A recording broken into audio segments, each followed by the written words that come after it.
What's up, you guys? So late last night, I got the chance to see Ballerina. It was a special screening on a Wednesday night.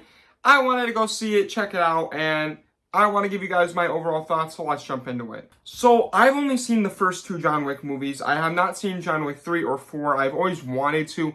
John Wick 1 is my favorite action movie of all time. I think it's one of the best movies of all time. I give that movie a 10 out of 10 rating. I think it's a great movie. John Wick 2, I don't think it's as great. But I've only seen these first two movies, and I know this movie takes place between the third and the fourth one, but I really don't think you need to see the John Wick movies to understand this movie. And going into this movie, I was trying my hardest not to compare it to any John Wick movies that I've seen, and just kind of watch it as its own action movie. Whenever there was promotions for Ballerina, I never was really too excited. I love Ana de Armas, if that's how you pronounce her name, especially in like Knives Out and Blade Runner. Great actress, I think, and this is obviously like a big change when it comes to her roles normally as an action star.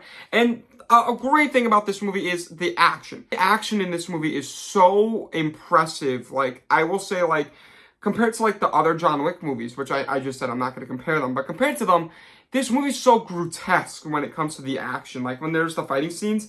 But this movie really only has like 80% action and then 20% plot. I feel like this movie really much loses me when it comes to the plot for this movie. And I know like a lot of people are going to be like, well, in John Wick 1, all that happens is he goes after this son and father because his dog died by his dead wife, yada, yada, yada.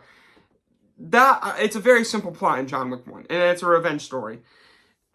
But it's just, for some reason, I think it's because it's Keanu Reeves. I don't know why. There's just something about the first John Wick movie that's so good.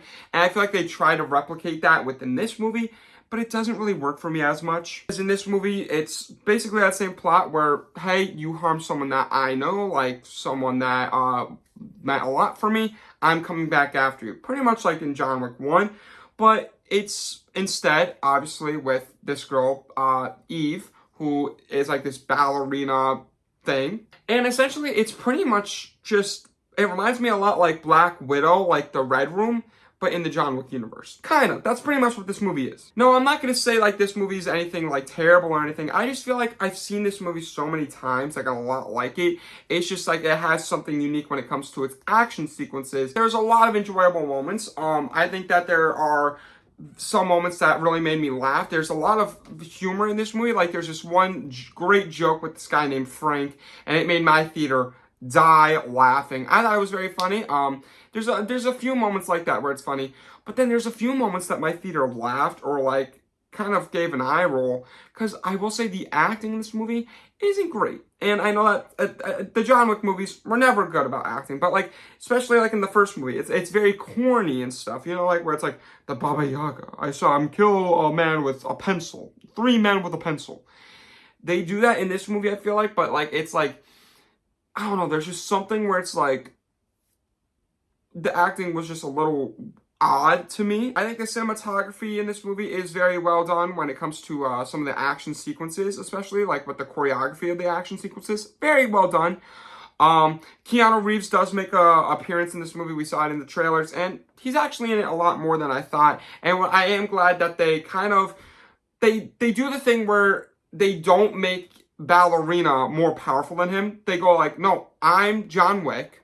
I'm more powerful than you, but like, you are still powerful. And I like that. I kind of like that. Like, they didn't really do like that whole like, oh, because it's her movie, she's going to be more powerful. No, it's John Wick. It's the Baba Yaga. And they kind of set up this thing from the get-go, from the beginning, where it's like, she needs to be powerful and use other strategies opposed to men or other people that are stronger and bigger. So like, she was fighting this one big guy, and he was like, I'm stronger than you. They were saying like, hey, he's stronger than you. He's taller. He's more powerful, but you can use other resources. You can cheat. So she does her things. She uses her resources around her. She does other things and just wins overall because she uses those advantages that she has. I thought that was really cool, and I liked how they explained that and used that eventually later on with this whole massive city that goes after her. And I think that the ending sequence, when it comes to like the end like battle, especially when there's like these flamethrowers involved, very cool, very fun.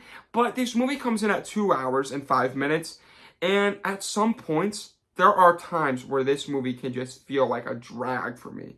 I don't know if it was just me, but I was sitting in that theater going like, all right, let's keep it going. Come on, let's go. Especially in the beginning sequence. I feel like that opening sequence was like so long and like just like it was necessary for the plot. I understand that, but like it was like, I don't know. It just needed to keep going a little bit for me. I wasn't really hooked onto it until it got later on with some of the action scenes that happen later on, especially the one fight scene that happens in like this ice dance floor.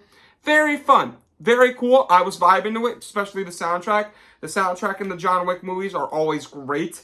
Love the score in it. I wasn't really getting hooked with the plot, and there was a lot of times within the plot that I was lacking interest. But then there were a lot of times that it had me on the edge of my seat. So I feel like this movie really, it doesn't have that balance where it's like linear. There's a lot of times where I'm not like focused on it, where I am focused on it.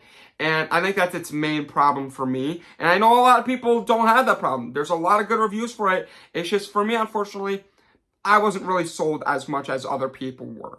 And maybe that's only because I haven't seen John Wick 3 and 4. I don't know. But that's just my opinion on it. So, yeah. Here are my overall thoughts for the film. So, overall, I think I'm going to give this movie a 63 out of 100.